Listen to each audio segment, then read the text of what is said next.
It's usually not so bad. So, any questions on the first part, the matching?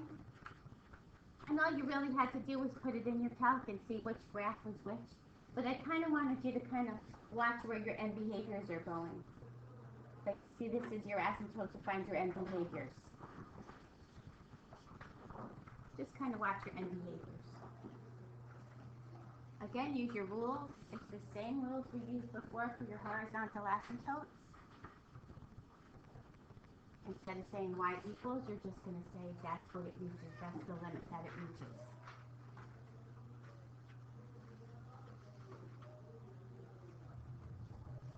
Questions? No? Pretty straightforward, right? And it's kind of nice to do this at the end of the year because it kind of brings this back, because I'm pretty sure we probably did this like October. The graphing functions, and we're going to be reviewing those functions again. So it's kind of nice to go back to your point of discontinuity and call it a removable point now. And it kind of hopefully fits in a little bit better. Again, on number 9, make it one term so that you can see where your x's are.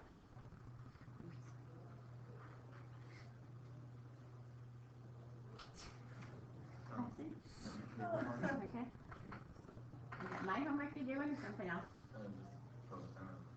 All right. Questions here at all? Again, number 11, make it one term so that you can see what's the highest t exponent.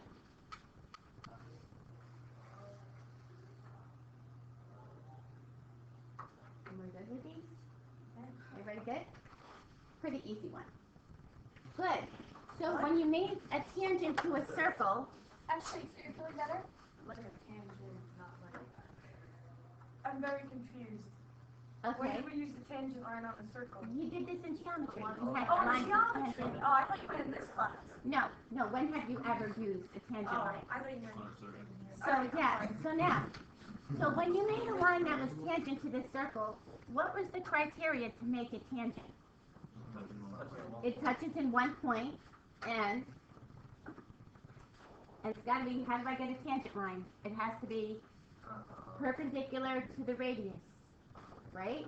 That was my tangent line. I need a perpendicular line. So now, what we do, and you're going to be doing in calculus, we only teach this to you here. We don't really use this. So this whole lesson is just really to teach this to you. But next year, you'll be doing a lot with curves, finding areas under the curves, finding tangent lines. And at any point on this curve, you can find the slope of that, where it is at that point, by making a tangent line. But to make a tangent line, we need a line, and we need another one that's perpendicular. So we need to make 2 lines for this. One we call a normal line. That's the line that's going to go through that point. Both of these lines are going to go through that point that it touches on the circle. And we need a perpendicular line to that. So we have to come up with a way to make 2 lines. And key to perpendicular lines is their slopes, right? The slope of a perpendicular line is a negative reciprocal. This information is not new. You've seen these before. But what you haven't seen is making a tangent line to any curve anywhere. If you at any point want to say, what is the slope right here? You could make a tangent line at any point. So, and find out the slope of that graph at that point. So what we have to do is make 2 sets of lines. One is a normal line, one is a perpendicular line. And key to all of this is their slope. We'll be given a point, let's say this point is 4, 7. We'll be given a point, so this helps us with our xy's. We can figure out your intercept and whatever we need to do. And remember, we're making a line, so we're making a y equals mx plus b line. Do you guys remember your point slope formula?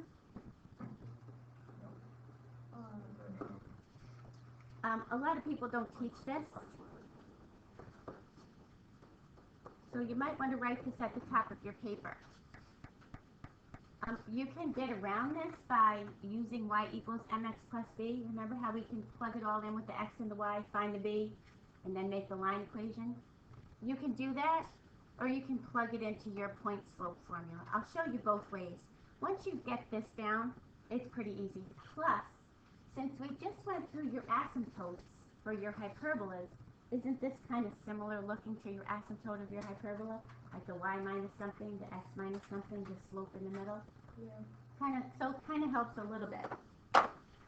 That's when we did the hyperbolas and I asked you guys if you ever did point slope and you were like, what? So I was kind of helpful if you remembered it, but it was okay. We got around it. So now, our goal is to find the slope first. Once we find the slope and we're given a point, we can find the equation of a line. We can find the equation of its perpendicular line.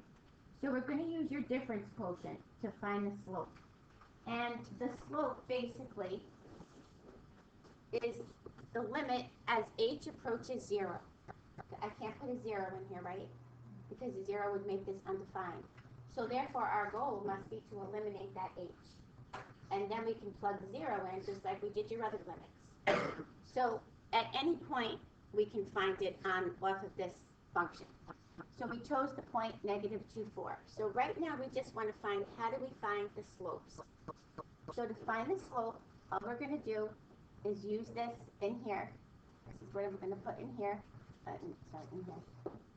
We're going to put this in here, and we're going to resolve your difference quotient. It's kind of good, too, because you get to review this a little bit as well, because this is on your final as well. And I think it's in review exam 1. I think it's the first one. So, and by the way, work on those at your leisure so that we can, at the end when we come back, we'll have 2 days next week. We'll review and have a little limits test, and then you'll work on your review Wednesday, and then when we come back, we have 5 days. So I figured somewhere in there, if you could get most of those done, we could work on them here. So we'll have a test. Tuesday. Are we gonna have a review sheet for this test?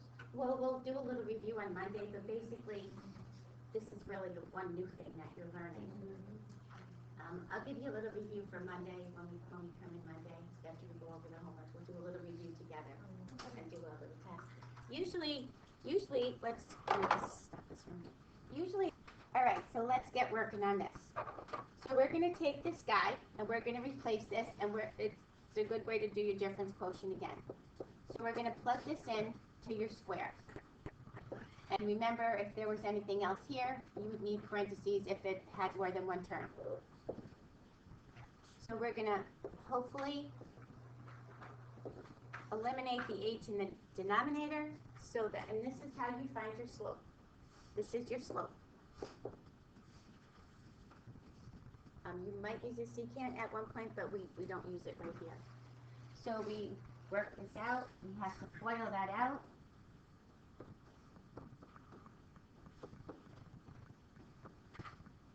Our goal, again, is to eliminate the h. So out comes your x squares, and you can factor out an h out of here.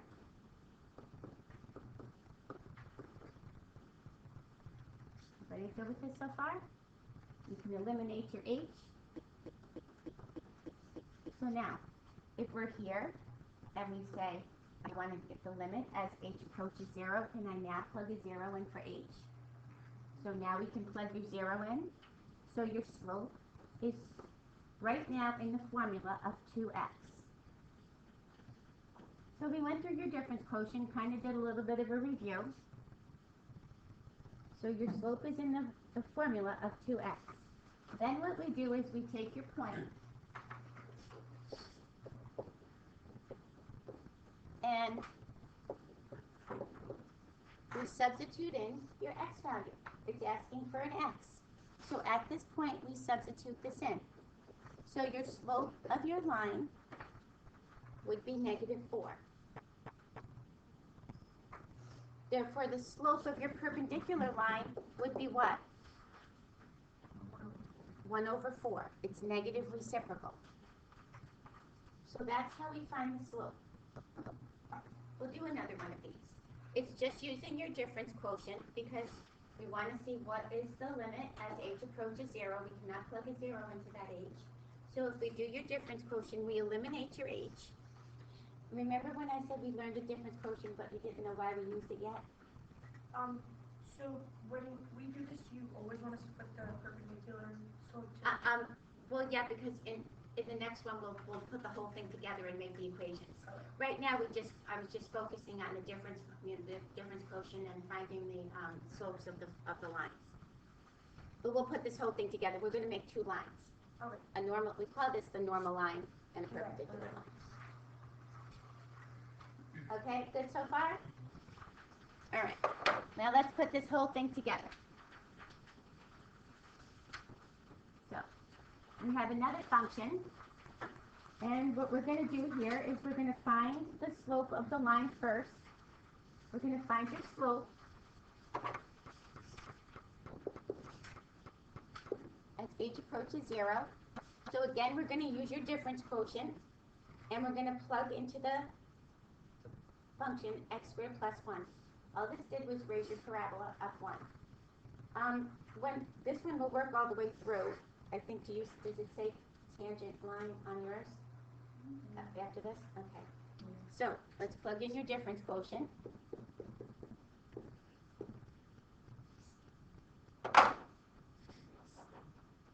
Sorry, I can't erase.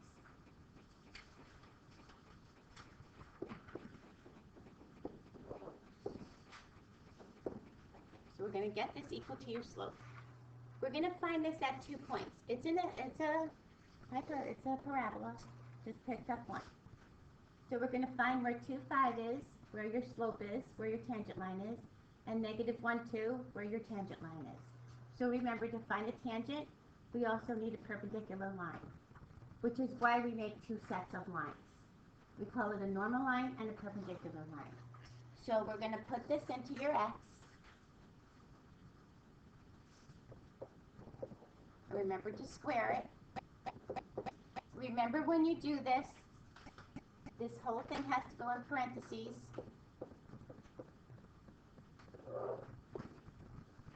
Again, if we can eliminate the h, then we can plug in a 0 for it. All right, so again,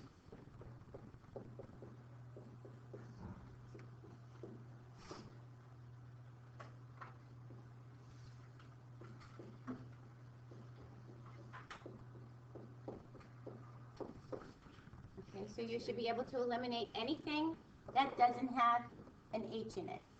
So out comes your x squares, out comes your 1's, and you're left with 2xh. It doesn't always come out the same.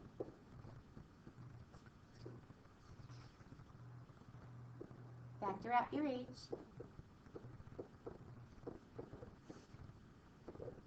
And your slope has the formula so far, same as the last one. It doesn't always come out the exact same, but this one did because it's still a parabola of the same thing. So now you can take this, substitute in your 0 for h. So your slope of your normal line is in the equation and equals 2x. So which point did we pick? We picked the 2, 5. Find the tangent line. So now all we have to do at 2, 5 is to plug the x in and find the slope of your normal line. So 2 times 2 would be 4. Okay. And what would the slope be of your tangent line? Negative 1, 4. Your perpendicular line set.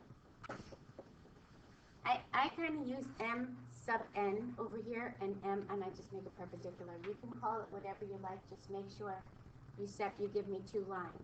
Now, to make your equation of your line, you can use your point slope. It's probably the easiest to use. If you have trouble with the point slope, I'll do it with y equals mx plus b. But since we're using this point, if you put it into this formula, it works the fastest. And you probably remember this from algebra. It's not widely used because then you have to remember another formula. We usually use the y equals mx plus b, find the intercept. But this absolutely works very well. And it kind of looks like your hyperbola lines a little bit. Is this for the tangent line? This is for your tangent. This is for your normal line. We're going to do your normal line first. And then we're going to do your perpendicular line. We call it a normal and a perpendicular. That's what makes a tangent line. It has to touch it in one point, and it has to be perpendicular. In your circle, it was perpendicular to a radius. So on your parabola, it has to be perpendicular to a line somewhere. So that's why we need two lines for this. And then just resolve this. Again, don't leave this as this. Okay, 5.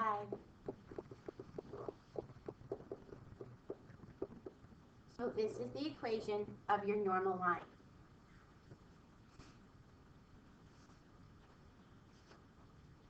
Now, if you wanted to use y equals mx plus b, if you really despise that, you can use y equals mx plus b. You have an xy point. Slope was 4. 2. You can find your intercept. It probably almost takes the same amount of time. And then just put it back in your equation. Normally, a lot of the junior high teachers teach this way. Point slope is one of those nice ones. If you can remember it, it works real nicely. It kind of just fits right in. Then you're going to do the same thing for your perpendicular line. Off the same point. So remember, this slope was negative 1 over 4.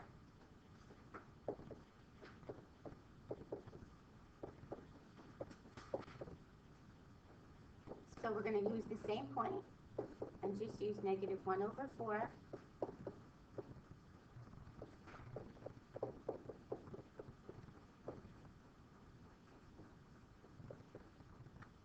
And add 5. So you're going to get y is equal to negative 1/4 x plus 5.5. And try to just take this guy and make it into an improper fraction. Just make it 11/2. This is the equation of your perpendicular line. Together, your perpendicular line and your normal line allow you to find the slope of the line that makes your tangent. And can you just, for that, can you just do like y sub n? Well, yeah, you can call it y sub n, y sub p. You can call this a y sub p if you like, a y sub to make the perpendicular. You can call this a y sub n. I just want to make sure that like Normal line. So that's the equation of the line. So what do you... You need two lines, right? At that point, to find the perpendicular at this point over here, it has to be tangent. It has to touch it in one place, right? One spot. And it has to be perpendicular to something. So we have to make it a line. It's not a circle, there's no radius. So we have to make a line that would be perpendicular at this point. So this we call our normal line. This we call our perpendicular line.